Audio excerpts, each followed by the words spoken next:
Each week, nearly a dozen movies are released theatrically. 40 films a month, more than 400 a year. That's a plethora of cinema. Too much cinema. You'd have to be an addict to see all that, but don't fret. We've got you covered. This is CinemAddicts. A very special edition of the Cinematic, the Attic of Cinema. This is the year-end top 5 favorite movies by myself of 2024. And by now, you probably already listened to the top 5 of Eric and Greg. If I were you, I would be playing a game of trying to guess yourself and seeing how many we agree with or how many we agree with each other. I'm thinking there's going to be at least a couple common picks, maybe, but we do have a lot to choose from this year, and we do a lot of strange movies. So it's very possible we all have different movies, but we'll see. Or you're seeing right now, or you're listening right now. Quickly, one little disclaimer. I don't think I have anything that was released in December. And that is on purpose, mostly because the studios love to dump all of their big-hitting Oscar hopefuls in the last 3 months of the year, especially a lot of them in the last minute of December. And I'm kind of like, well, the average person's not going to be able to see these. I myself am not going to be able to see these. They aren't going to be in any theater other than maybe LA or just on screeners or maybe in New York.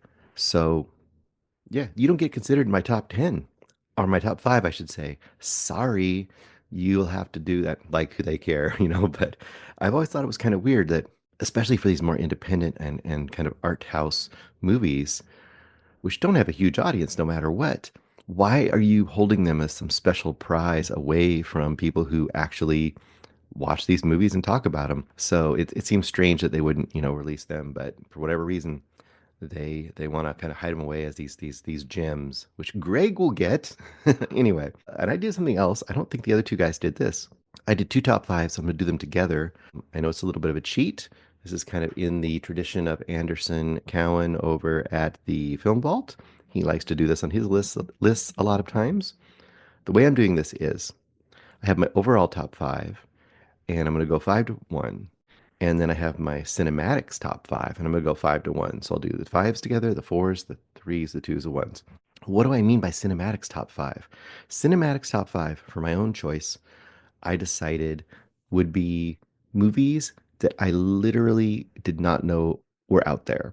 So usually with a lot of the movies, even a lot of the kind of oddball movies, I've heard of them, or there's a little buzz, or I've looked them up and I found one and I said, hey, Greg, we should see if we can get this one, that kind of a thing.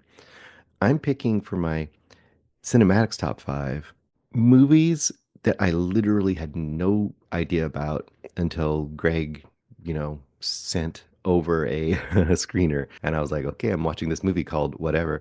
And I would watch it and be like, wow, that was a really good movie. So I would hope that our show in some way kind of works like that. I figure every week we're bringing some movies that you have no idea about, and that all of a sudden you're like, wow, I love that movie. I would never have heard about that if it not for Cinematics. So that's kind of what we're trying to do here. In that way, a lot of times it's kind of hard to use our show because, well, this isn't out yet. How do I find this? If you have some sort of a watch list, you should set that up so you know when they get released. Watch Now is a great choice for that because they will definitely do that. You can put a watch list on there when it comes available on streaming. I'm sorry, Just Watch. I should have said Just Watch. If you use Just Watch, you can look up what's available on streaming, but you can also make a watch list on there, and it will tell you like when it comes available for different streaming services or when it becomes available to stream and rent. So it'd be pretty good if you listen to our show and you're like, well, that sounds cool. I want to see that when it comes out. Use some sort of a watch list. You can also use Letterboxd. That kind of works as well. At least it tells you kind of when it's coming around. Anyway, let's get to it. So a few near misses for my Cinematics top 5 were The Promised Land, which, one last thing. I always get distracted with myself. One last thing. If you go to IMDb and you look up all these movies, some of these movies are going to say 2023. Some are going to say 2022.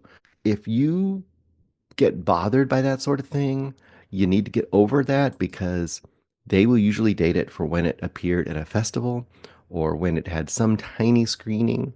And it is not necessarily when the vast majority of the public gets to view that. I base it on when we had access to it, which generally is close to the time that you can get it in some way in America if you're a viewer, either by rental or in the cinema and then rental. So usually these are available the year of 2024, and that's why they're dated for this year. So if you have a problem with that and you're like, that was from 2022, then you're going to have a problem with this list. But guess what? You can make your own list. You can go out there and shoot a list or record a list or whatever you want to do and tell everyone else what you love. And that would be cool because I watched a lot of other lists as myself. Okay, near misses for the CinemAddicts top five was The Promised Land, came out early this year in our books. Mads Mikkelsen, awesome movie. If you haven't seen it, go check out The Promised Land. The Untimely Pilgrimage of Harold Fry, which is kind of the Mrs. Harris Goes to Paris, sort of a feel-good movie. You should check that one out as well. And the movie I think the only one that saw in our group was called Green Border, a really cool political, really harrowing kind of a story about how immigrants are kind of played tennis with by different countries, and especially in Eastern Europe, and literally used as pawns, and their lives are absolutely disposable. And it was quite an interesting movie. But my true number five for Cinematics, top five, is the film by Ben Kitnick called Let's Start a Cult. This just came out a couple of months ago. Stars Stavros Halkias, I guess it is, and Wes Haney. And we were kind of totally taken off guard and really ended up enjoying this totally goofy, dumb, but in all the best ways comedy, all about a doomsday cult where the worst member of the cult somehow survives, and as they all go off to their comet or wherever they're going, and then he has no place in the world anymore because he's always been a loser dude, and he has to find a way to become part of a new cult and recruit them members, and it becomes a bit of a road trip gathering up the members as they go, and it's just kind of one silly thing after another, but so much fun. That's Let's Start a Cult. Now, the near misses on my overall top five, and when I say overall, that would be stuff that I saw in the theater, stuff I knew about ahead of time, stuff I was anticipating, bigger releases, things that didn't even necessarily make it to our show. So you might get stuff in there that we didn't really talk about because it wasn't kind of a smaller indie release. The near misses on my overall top five were Furiosa. These were all really hard to cut. Once again, I'm only doing five. Furiosa, Kneecap, very tough to cut. I love Kneecap, about the Irish rappers, hip hop guys, the real life band, and their own fictionalized version of Rise to Fame, starring themselves. Excellent movie. And honestly, a lot of these near misses, I could easily have just switched out with something on the list because some of these were just super hard to cut away. Blitz, which just came out recently, Steve McQueen on Apple TV Plus. Pretty great for me, pretty great overall, kind of old style entertainment with some interesting newer touches and flourishes. I enjoyed it quite a bit. Dune 2, what do I have to say about Dune 2? We all know about Dune 2. It's going to be up for a bunch of Oscars this year. If nothing else, it'll be up for a bunch of visual effects Oscars. And Love Lies Bleeding. I want to say, I forgot the name of I didn't write the name of the director down. Rose. Boy, sorry guys. But Love Lies is the second. It was the second movie by this. I want to say she was an Irish or British director, and she's doing some really interesting stuff. Love Lies Bleeding was a really cool flick. My true number five for overall top five is Humanist Vampire Seeks Consenting Suicidal Person, the longest title on the list for sure, directed by Ariane Louise Sieyes. It's all French names because I think the production is French-Canadian. The name you really want to remember from this production is the titular humanist vampire played by Sarah Monpetit. And this movie is in a year where we had Beetlejuice by Tim Burton. This is probably the most Tim Burton-esque, not quite as quirky movie that didn't get made by Tim Burton this year, and probably the better movie because it's on my list, obviously, and Beetlejuice isn't. Although I liked Beetlejuice. But this movie is just, it's kind of that very hard to reach tone of humor, dark comedy, true drama, all mixed together in a super compelling story, very accessible, even with that inaccessible title. I think a lot more people should discover and will discover this movie. I think it'll become a cult favorite. And it's just like it says in the title, you kind of get the idea. That is her deal. And of course, she ends up meeting a suicidal person in a young, troubled kid. And you kind of get to know both of them and root for both of them, which makes a really interesting dynamic, is that you're rooting for somebody, but you don't want him to go through with what he wants to go through with, but she wants him to because of the reasons that she can't. She's a very unsuccessful vampire, put it that way. Maybe too quirky for some, but I think it really rides the line perfectly. So check that one out. All right, number 4 on, sorry, if you flip it on my paper, probably it's really annoying to you guys. Number 4 on my CinemAddicts top 5 is Soundtrack to a Coup d'etat, also just released a couple months ago by Johann Grimon Perez. Almost an undescribable experience as far as documentaries go. Easily my top documentary of the year. It is just a whirlwind of information coming at you, but somehow it all works in kind of the same way that like something like JFK was this whirlwind of cuts and information and input. This is a real life, documentary version of kind of that assault, and it's done with jazz, and it's done with politics, and it's done with all these political figures you've heard and seen, but all the information given to you, all surrounding the independence of the Congo in the I think it was going to say the mid 60s, and specifically the rise of Patrice Lumumba, who was like their first democratic president, and just the intrigue and the way that, especially the forces of Russia and and the other side, you got the communist sort of side of things, Russia, you got Cuba, and then you got America and Brussels and all these different places all vying for power because of the diamond mines in Congo. A really, really excellent documentary. And if you just want a history lesson, it's there. But if you want something that just crackles with energy, this is a great movie. Now, number 4 in my overall top 5 is Red Rooms, directed by Pascal Plante. And the main artist, or the main actor you want to know in this movie, is Juliette Garipier.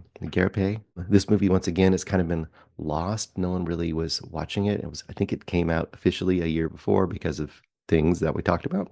But this movie is, I think, going to really garner a huge cult following, especially in people who love these kind of really interesting psychological thriller, sort of on the edge of disturbing, but nothing shown that's really disturbing. It follows a case of a serial killer who, in the titular, here you go, titular again, Red Rooms, who uses these internet places to broadcast his murders. And without showing us the murders, we get the feeling of the horror of what he has done. But the movie's really about, especially one woman that was played by Juliette Garipier, and another woman that are, in a sense, kind of true crime fans who are obsessed with this trial and wait every morning to come into this trial. And you basically dive into their worlds and what motivates them to do this. And it takes some really, really interesting turns. I would say this is one of those movies, it's one of the most thrilling movies that on paper sounds like it's not thrilling at all. And it's all in the way it's presented and the way the story unfolds and the acting. It's excellent, excellent movie. Hopefully be discovered by more. And that is Red Rooms. My number 3 in CinemAddicts top 5 was Ghostlight. This is truly a movie that came out of nowhere. It doesn't even sound interesting by the title. I had no idea what this is about based on the name, and it kind of hit us. I think it hit us all really like a ton of bricks, and I was quite blown away from this. This is one of those movies I think we all compared to something like Coda. It could be a movie that kind of could fit in that category and really hit people in that same way if it got more of a push, which it didn't. Directed by Kelly O'Sullivan and Alex Thompson. The main actors in this are Keith Kupfer, Catherine Mullen Kupfer as his daughter, and I want to say, what's her name? Tara Mullen as the mother, I believe, and I believe they're a real family, which is kind of interesting when you watch it. That the chemistry between them is amazing. The way they act off each other, and you're like, oh well, that makes a lot of sense. They're a real family. But having a real family together doesn't mean that necessarily the charisma will come off the screen. But here, I think it does. And then Dolly De Leon as a person they meet. A basic concept here is there was been a death of one of their children. The father's a construction worker. He is having a tough time dealing with life. And in fact, they're all having a tough time dealing with each other. The daughter in the family, the remaining daughter, is having a real hard time emotionally, and they are not connecting and doing very well. He is constantly on the edge of just acting out, and like he's on the construction on the street and he's yelling at people and stuff. This is not going well. And he gets drawn into this little community acting group, and this doesn't change the world, but the way that he gets drawn into it and the way he is able to kind of tap into what he's doing and what he needs to do with his life and his family, it's just one of those just deep, well done, emotional dramas, family dramas that is just works. I'm kind of in the same way as something like on Golden Pond or something where, hey, it might seem a little schmaltzy on the exterior, but when you watch it, it's not schmaltzy. It's just deep. It's just real. It feels like life in a way that it's not boring. It's just engaging. And emotionally, this is one that could tear you up. I wouldn't say it's super duper sad, but it deals with sad subjects, and it deals with, kind of trying to recapture your life after something terrible happens to you. That is Ghostlight. My number 3 in overall top 5, The Last Stop in Yuma County. Now, this kind of got a mini buzz when it came out, but it has probably fallen away. This is one not to miss. The Last Stop in Yuma County by Francis Galuppi. I would bet of all the things I think that might be on both of our lists, I would not be surprised if this is on maybe all of our lists. At least another person on the list has this one. I would bet that Eric has this one. Last Stop in Yuma County. Jim Cummings, we all love. He's not director, but he is the main star, I guess you would say, in a very big ensemble cast that includes Jocelyn Donahue, Richard Brake, and a bunch of other people you know. It's almost a who's who of current character actors and faces, and you'll be like, I've seen that guy, I've seen that woman, I've seen that guy. Basic concept, but done really well.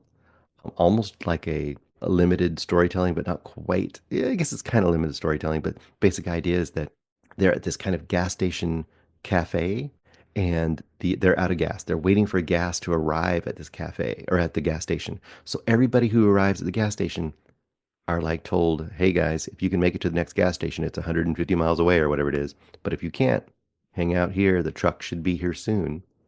And everybody slowly starts gathering in this cafe, waiting for the gas to show up. And while they're doing it, there might be somebody with very ill intent or a couple people with very ill intent within there.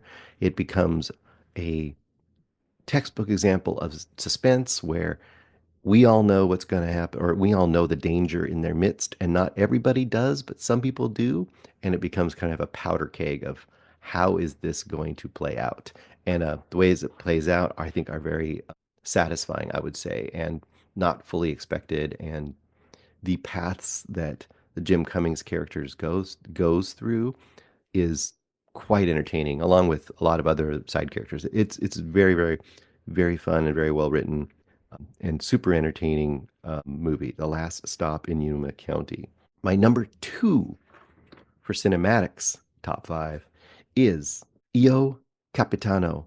Once again, I saw that title. What the heck is Io Capitano? I had no clue what this movie was.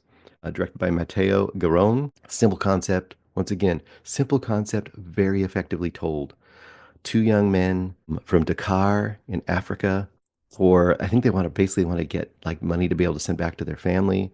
They want to also kind of find fame. He thinks he's going to be a hip hop star, and they just want to get from Dakar all the way up through to the top of Africa, through the Sahara to the top of Africa, and get across to Italy and to Europe. And it's essentially just a journey film. But boy, oh boy, that journey is a lot. It is just a great, I mean, it's kind of an adventure, but it's a harrowing adventure. and a tale of what what's the other side of the immigration story? And that is something we don't really hear about, right? We always hear about immigrants when they've got here, or the trouble of immigrants, or what's causing to society, or the struggle they have when they get to some new land, which is all interesting and important stuff. But you don't often see the journey to get there. And I compared it to, for me, it was most comparable to something like El Norte, which is probably now a movie from the 80s, I think, about some people traveling, I think, if I remember correctly, from Central America up to America. A fantastic movie. El Norte is a great one. Sin Nombre has elements of it as well. But I would say this movie, Io Capitano, if you have not seen it or heard of it, you should look into it. It's excellent, excellent movie. And boy, does it have a punch, fantastic punch of a final act. But throughout, it's gripping. Really, really good. My number two for overall top five is Hundreds of Beavers. One that I did know a little bit about, so I couldn't put it on the other list. Otherwise, it would have been there. But Hundreds of Beavers by Mike Cheslick, what a fantastic movie. And this is the kind of movie that you want at least a few of every year. Something that is just bursting with creativity and just breaks all kinds of rules. It doesn't fit into a nice and easy box. It shouldn't work, but it does. This is kind of like Everything Everywhere All at Once, as far as just bursting with craziness, and you're just like, where did this come from? Stars Ryland Brixton Cole Twos. I think he's the main dude, the main trapper guy. This is a nearly undescribable movie, other than to say a very lo-fi movie where the main character is this trapper in a Looney Tunes-esque universe where all he is doing almost the whole movie is he's trying to catch, quote, hundreds of beavers. The beavers are all played by people in giant mascot outfits, and it is very, very slapstick, but it's an intricate, mega quote cartoon, even though it's not a cartoon, it's live action, but it's done like a cartoon. It has cartoon logic, Looney Tunes logic. And the pure volume of visual gags and jokes and callback jokes and wrap around to where we were before to make a payoff from a joke from 20 minutes ago. The volume is just insane. It's a mile a minute. And this is a movie that I think people go on a journey with this movie. Some people just will not like it, that the style will be too much. But if you kind of get sucked into the style, I feel like you go on a journey where you're loving it. It's weird, but it's so fast and it's overloading you. And you start to go like, okay, it's a little bit too much. And then you might kind of power through like a repetitive joke. You might power through, and then all of a sudden you come back out the other side and love it even more. And by the end, you're just adoring it. And that's kind of what the journey I took with this movie. And that's Hundreds of Beavers. I believe Hundreds of Beavers might be on Prime now. That's one of the ones I think I can recommend you can see now. So check out Hundreds of Beavers for sure. All right, top one, the top ones. Top, the top, my favorite cinematic movie I had no idea about for the year 2024 was Exhibiting Forgiveness. Once again, the theme here is movies I didn't even know about and have titles that don't even tell me what they're about. Even though it does kind of tell you what the movie's about, it kind of threw me off. It's not very accessible. Exhibiting Forgiveness, directed by Titus Kaphar, starring Andre Holland, John Earl Jelks, Andra Day, and Anjanou Ellis Taylor. I hope I got all the names right. I am terrible about writing names down and getting them wrong because can't read my own writing. Exhibiting Forgiveness is just, again, I guess it's similar to Ghostlight. It's just one of these deeply felt family issue movies that works. But this is a little more artistically, it's more than Ghostlight. It's a little more audacious as far as the presentation and the way it's produced. And that is, you've got this is, if I remember correctly, it was directed by the artist or written by the artist. I can't remember now, but there are paintings. The main character is shown as a successful painter, and you see his paintings throughout the movie. And the paintings are depicting moments from his life that relate to the story you're watching, but they're real paintings in the real world now, and the real artist is involved in this production. So there's this kind of weird meta element to it that you find out after the fact. You don't need to know those meta elements to just get the story. The basic story is this. You see an older man that looks like to be like a homeless or almost a person on the street. He comes out of that world trying to redeem himself, and the artist, the younger man who's an artist, is forced to reconfront this older man who is his father, he's been estranged with from his whole life, and the way the father, exhibiting forgiveness, right? The way the father is just trying to gain back his son's love and trust and become part of the life, part of his life. But as you watch the movie, there are flashbacks and various other things that happen that let you know whether you think this younger son, should or shouldn't forgive this father. And the way it plays out is just quite striking and quite amazing. The role of the mother as well is fantastic. This movie has a ton to offer, and in any normal universe, this would be up for quite a few Oscars. I'm afraid it's too early in the season to get into the Oscar race, but if they have a good promotional push, it might gain some traction. It certainly is worthy, and if it doesn't get anything, that's going to be a crying shame this year. And my number one overall movie from 2024, a movie that for me is going to be an all-time classic. And I don't say that very loosely. If I can get an all-time classic every year, one at least, that's amazing and that's fantastic.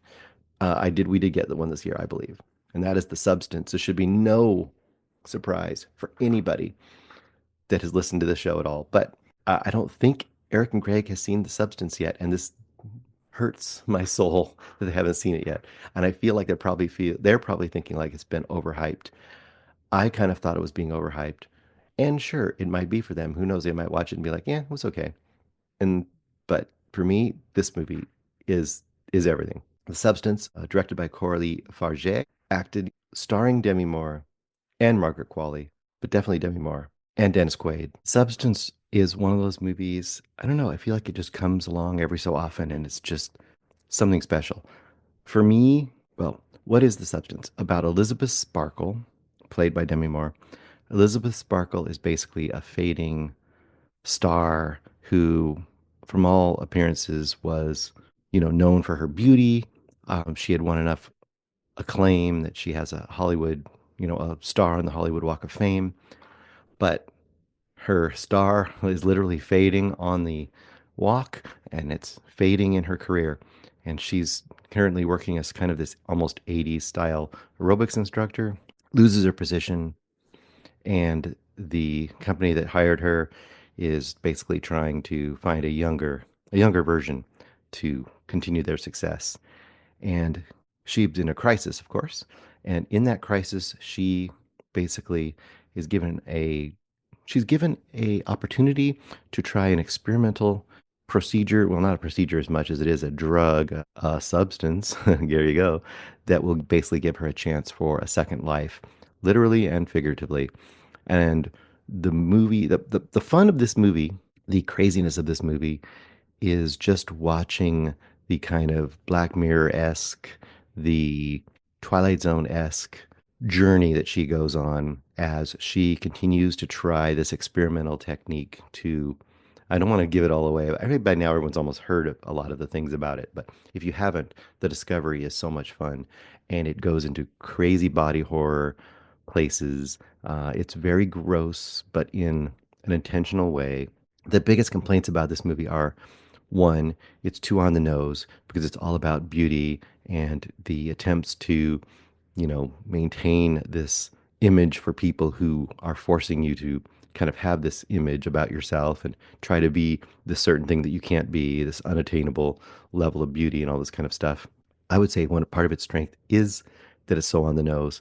It doesn't even try to be subtle in that aspect. It says, this is what the movie's about.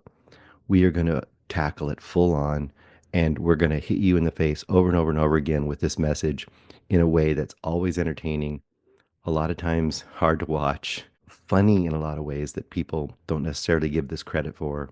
And it's always going to do that with just a flair of style that is undeniable. And that's some of the things I love about this movie. The other big complaint I hear about this movie is the final act is just way too over the top and way too crazy and just destroys this movie that was so great before then. I absolutely disagree, obviously, making it my number one. I think the over the top nature of the ending for me is a feature, not a bug. I come from a world of movies like Reanimator and Basket Case and The Evil Dead and all these kind of gonzo effects, monstery kind of horror gory movies from the 80s and other decades, but especially the 80s. I love those kind of movies, especially when they're done in a movie that is great already. So for me, when I get to that point, I'm just like, oh wow, this movie just went to the next level. And that's why I love this movie. That's why this movie I don't think will be anything but a classic to me. The Substance, a number one for this year. I mean, bring on your Enoras, bring on your, what is it, Brutalists. I know Greg probably has the Brutalist on his list somewhere. Bring on your, what other movies are going to be up for? Probably Wicked. All these movies are going to be up for Best Picture. There is a slight push for The Substance. It is a dark horse to get some nominations. I would not be surprised if it at least gets a nomination for Demi Moore. Demi Moore will probably get a nomination for actress or actor in this movie. It should get Best Picture nomination too and Best Director, in my opinion. We'll see. For such an anti-studio movie, it will probably have an uphill climb to get there. In fact, the tales around this movie are that they wanted her to absolutely change tons of things in this movie, especially the ending, and she just the director is the she just refused to compromise, and that is great because the ending is out of this world and crazy, and you can see why different studios wouldn't want to have that be an ending of a movie they're releasing. But I'm so glad that it did get released, and I believe they were with a bigger studio, and then Mubi or whatever they're called ended up with it, which I think they have it now. That's where you have to go watch it at this moment. I think that's the only place you can watch it. And now that it's out of the theaters, but I believe it's getting a physical release in January. So very soon, keep your eyes peeled and you should be able to pick up a copy of this. I would highly advise that everyone do that. All right, that's my top five, really top 10, but my top five of the year. Hopefully, you found some good stuff in there, or you're agreeing with me, or you're angry at me. Obviously, we want to hear people's reactions. If there's anything you thought was outrageous that we had it on the list, or outrageous that we left it off the list, then let us know. I'd like to hear it. Talk to you all soon. All right, here is one last minute top five review. And I know I said, oh, I've got everything, and it's the time of year. If I didn't make it through, too bad, you don't get in. But I saw one in the last few days since I recorded my top five that I think changes that for me. I'm sure there's others out there too. I've actually seen quite a few movies since I did the top five, but one of them that really struck me, and I've got to put it on here because I think it's my number two of the year. So I'm not going to give you the whole list again. Let's just say you heard my list, or if you're going to hear my list, I'm not sure where Greg is going to put this. You heard my list. Just put this as number two and bump the others around as you see fit, or make it a top six. I don't really care. So what I saw, I caught up with, and this is currently in theaters, probably where you're at, for a little bit longer. It's going to be gone pretty fast, but it's getting a little bit of play, probably because it's a movie that is very family friendly. Anyone could watch it, even though kids could be bored by it easily. Some adults would be bored by it. But that is the animated film Flow. Now, I've been hearing a lot of good buzz about this. I love an interesting animated movie. So I haven't seen much of any this year that I thought were that interesting, and I thought I'll give this one a try. Flow is directed, almost like fully created by, but directed by Gintz Zilbalodis. I'm sure I said the name wrong. I'm sorry, Gintz. It might not be, maybe it's Gintz. I think it's Gintz, a Latvian person who has done some other animated stuff I haven't really checked out yet, but this appears to be their big feature debut. I think I've got another feature, but I don't think it had probably near the funding that this one did, just by the look of it. I've seen the trailer. Anyway, Flow is just really right in my wheelhouse for animation and just for movies. This is an absolute vibe movie. It's not a plot movie. The best way I could describe it to someone from the outside, first of all, I'd say watch the trailer. The trailer isn't going to spoil anything for you because this is not really a spoilable movie. It's going to give you an idea of the visual feel and tone of the movie. And if you like the tone and the feel of the trailer, I feel like you're going to like the overall movie quite a bit. I guess the best way to describe it is, Life of Pi. If you saw Life of Pi and you really loved it, and you're like, boy, I'd love this movie more if it had different and more animals, was animated, and didn't have a human in it, then I think you might really, really love this movie. Also, don't be thrown out by the Latvian thing.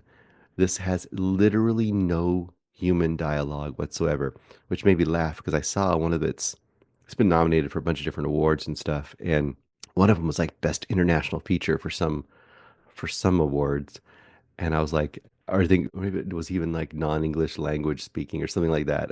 And I was thinking to myself, well, I guess if animal sounds are non-English language, I guess that's technically true, but there's literally no words spoken in this, no human words, just actual sounds of animals. Now, the poster, you'll see a cat. Usually it's a cat kind of floating in the water with a bunch of colorful fish around it, which is kind of a good representation. You start out with a cat. I don't even think the animals have names either. Once again, they're not anthropomorphized to the degree of having voices and talking and all that kind of stuff. All the expression, all the character built through the animals you meet are through their expressions, and they're not overly cartoonish expressions. Their expressions and the way that they move and what they do towards each other.